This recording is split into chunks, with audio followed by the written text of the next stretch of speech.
राधे राधे। जय श्री कृष्णा। कार्तिक मास महात्म अध्याय 15। नारद जी ने कहा, वीरभद्र को पृथ्वी में गिरे हुए देखकर महादेव जी के गण रण छोड़कर हाहाकार करते हुए भय से भागकर शंकर जी के पास गए। महादेव जी कोलाहल सुनकर अपने घनों को भागते हुए देखकर बैल पर चढ़कर हंसते हुए संग्राम के लिए आए। शंकर जी को आता हुआ देखकर सिंह की भांति गर्जन करते हुए रुद्रगण लौटे और बाणों की वर्षा से दैत्यों का संहार करने लगे। जिस प्रकार कार्तिक का व्रत करने वाले को देखकर पाप भागते हैं, वैसे ही भयंकर शिवजी की भीषण मूर्ति को देखकर सब दैत्यगण भागने लगे। दैत्यों को युद्ध से भागते हुए देखकर हजारों बाणों की वर्षा करता हुआ जलंधर महादेव जी पर टूट पड़ा। शुंभ निशुंभ स्वमुख काल नेमी बलाहक खड्गरोमा प्रचंड और घसमर आदि दैत्य भी शिवजी के पास युद्ध के लिए दौड़ आए। बाणों के अंधकार से अपनी सेना को ढका हुआ देखकर शिवजी उस बाण समूह को काटकर अपने बाण समूह से आकाश को ढक दिया। शिवजी ने दैत्यों को अपने बाण रूपी वायु से पीड़ित करते हुए प्रचंड बाणों से पृथ्वी में गिरा दिया। महादेव जी ने क्रोधित फरसे द्वारा खड्गरोमा का सिर काट दिया और खड्वांग से बालाहक के मस्तक के 2 टुकड़े कर दिए। घसमर दैत्य को फांसी से बांधकर पृथ्वी पर लटका दिया। किसी दैत्य को बैल के सींगों से, किसी दैत्य का बाणों से संहार किया। शेष दैत्यगण सिंह से व्यथित हाथी के सदृश क्षण भर भी युद्ध क्षेत्र में ठहरने में असमर्थ रहे। तब अति क्रोधित होकर जलंधर युद्ध के लिए शंकर जी के समीप आया। वज्र के समान तीव्र गर्जना के साथ महादेव जी को युद्ध के लिए ललकारने लगा। जलंधर ने कहा, हे जटाधर, आज मेरे साथ युद्ध करो। इन दुर्बलों के मारने से क्या लाभ है?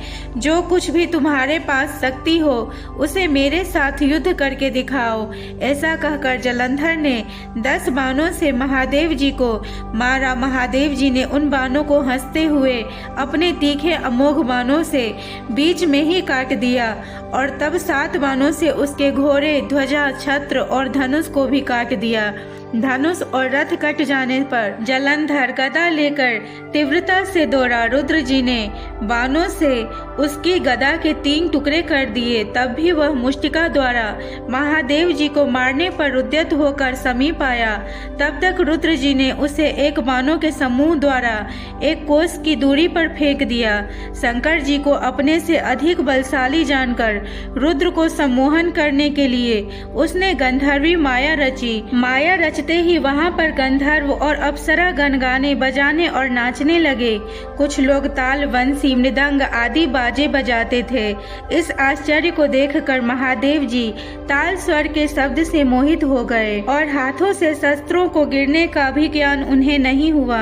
महादेव जी को एकाग्रचित्त देखकर जलंधर काम पीड़ित होकर शीघ्र ही पार्वती जी के निकट आया। युद्ध भूमि की रक्षा के लिए पराक्रमी शुंभ तथा निशुंभ को नियुक्त किया। 10 भुजा, 5 मुख, 3 नेत्र और जटा को धारण कर महाबेल पर सवार होकर जलंधर पार्वती जी के समीप गया। महादेव जी को आते देखकर सखियों के बीच से उठकर पार्वती जी महादेव जी के सम्मुख आई।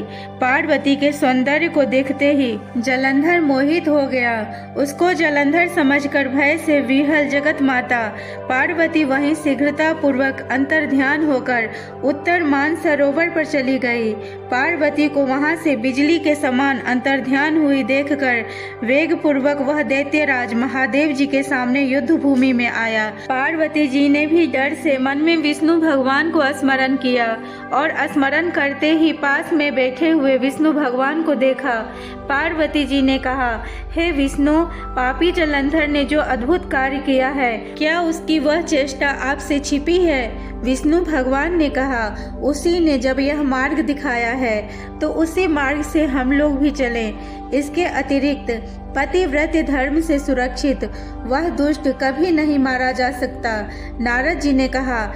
ऐसा कहकर विष्णु भगवान जलंधर के नगर में पहुँचे। इधर महादेव जी गंधर्वों से लड़ने के लिए रण में खड़े थे।